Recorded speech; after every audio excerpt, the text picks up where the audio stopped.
Potem, ko sem odstranil zaščitno plastiko na prenosnem računalniku, sem vzel trdi disk s prenosnika. Nosilec je vstavljen zaradi možnosti lažjega odstranjevanja ter namestitve morebitnega novega diska.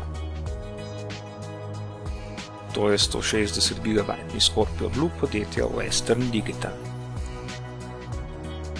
Za uspešno obratovanje ter uspešen prenos podatkov mora biti trdi disk povezan s priključkom Serial ATA oziroma krajše SATA ter priključkom za napajanje. Zgornji priključek je priključek SATA, spodnji pa za napajanje. Trdi disk zdaj odstranim iz nosilca.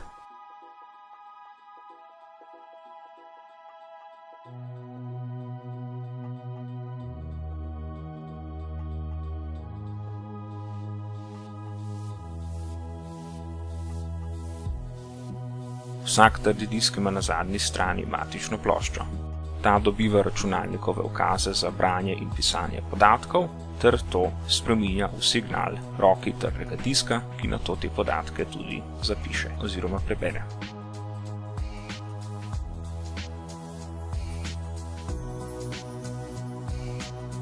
Zdaj odstranim še matično ploščo trdega diska.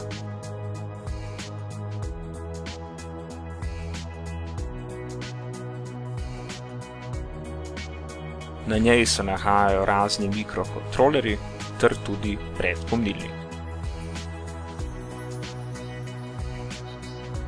Tukaj sta še priključka za prenos podatkov ter napajanje.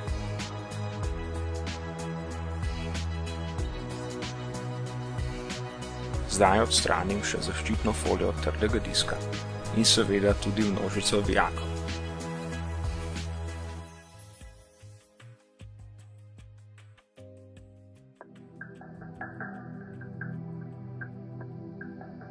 Že najmanjša smet ali kos česarkoli lahko kritično poškoduje trdi disk. Pri rokovanju z notranjostjo trdega diska je obvezna uporaba zaščitnih rokavic. Na pokrovu je še dodatna zaščita, ki preprečuje čemurkoli iz zunanjosti vstop v notranjost, na primer prahu ali podobnemu, saj lahko že en drobec prahu popolnoma uniči trdi disk, če pride na primer med glavo in ploščo.